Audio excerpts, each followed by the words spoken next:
This first story, this is scary, and both Chuck and Brad, I'd like you in on this. Eli, we're going to call him Eli and his wife. I actually met him this past week.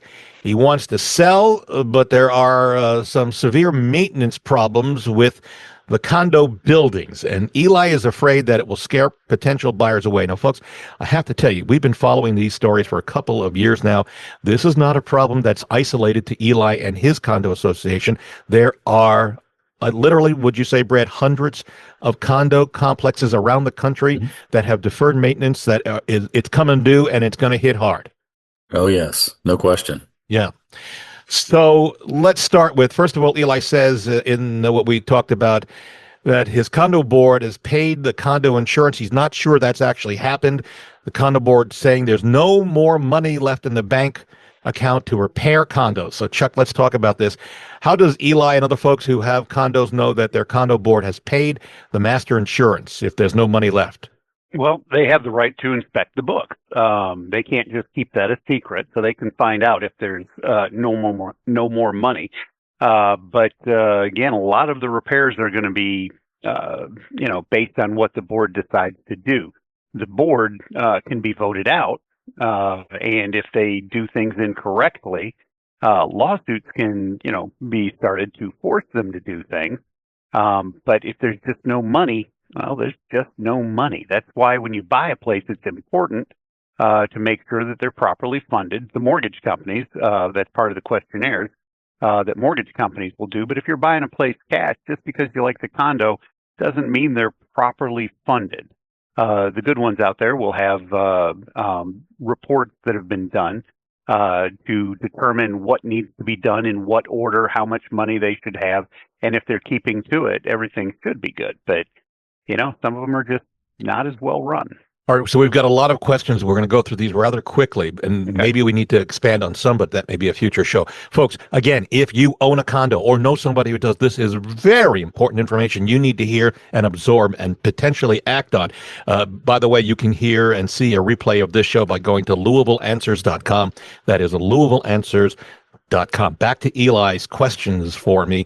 He says there's a lot of deferred maintenance and wood rot, for example, on the outside of buildings, some concrete possibly pulling away from the buildings. In some cases, roofs are the original in some of the buildings, and that may be going back to 1977, making them 48 years old. Yeah. And Brad, you're seeing these when you inspect them, and you write these up before a buyer will buy a condo unit, right? So it's not going to be hidden, and it's not going away, the problem. No, correct. Yeah, that's all part of what we report back to the buyer when we do a condo inspection. We'll call it home inspection for them. That we don't necessarily know where the condo association's responsibilities start and stop. So we're looking at the full structure of the building that the condo is in, accessing any area that is available to us. And it's not uncommon for us to see issues with decks, roofs, flashings, exteriors, windows. There's a lot of different things that pop up, when we do the inspections.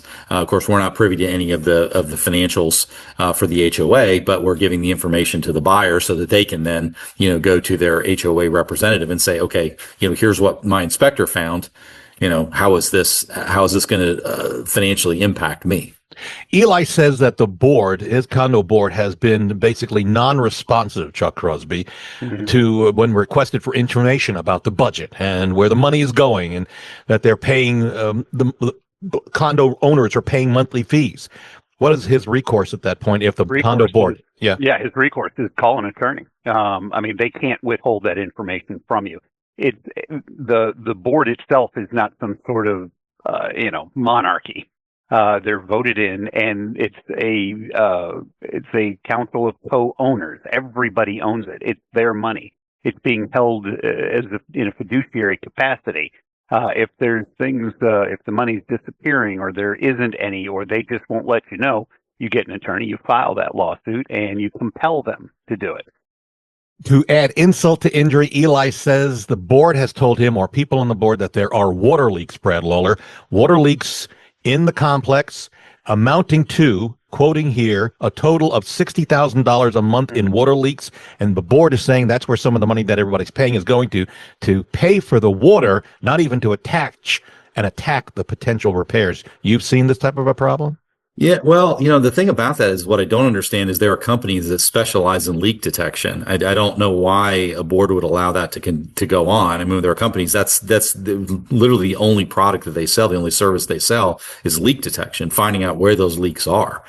So yeah, I don't really quite understand that comment because that's a relatively. I've dealt with some of those companies, and depending on where or the layout of the condos, if it's set up more like a, patio homes and things like that, could be potential leaks throughout the entire system, and not all systems are one enclosed circuit. So they get, but it's prohibitively expensive in some cases. To the tune of $60,000 a month. That's a lot of money. Yeah, well, they're going to run out of that pretty soon. I get that. Right. Well, yeah. So. Yeah, but if it's like the guy, the person who can't afford a really good boot, you buy a boot every year as opposed to buying one good boot every 10 years. Yeah, if they don't have the money to do the inspection, well, they're stuck in a bit of a trap. All right. So when we're done with this, when you get time, send me who these Eli should contact and others should contact. Folks, if you've got a problem, you'll email me. I'll get you that information. Let me continue. We have more. Eli's concerned, what legal action should he take against the board, or is that even possible? Because they're telling him, if you sue us or come after us, you're actually costing yourself more money because we have to hire an attorney, and guess who's paying for that attorney? Yeah, well, that's true. But again, to go along with Brad's analogy, you don't want to keep throwing good money after bad. If they aren't doing their job, you get the attorney and you compel them to do their job. And if they aren't willing to do it, well, who's causing the loss? It's not the person who's complaining of you not doing your job. It's the person who's not doing the job. Can they close their doors, though, Chuck? Just simply say, we're out, and they leave, and now you would then re-elect a new board, basically, right? Yeah, you'd re-elect a whole new board. Eli says, finally, there are 10 condo or more owners who haven't paid their monthly fees. Shouldn't the board be going after them? They should. The board acts in a fiduciary capacity, okay? They're supposed to try and, make everything work properly and look out after the best interests of the other owners.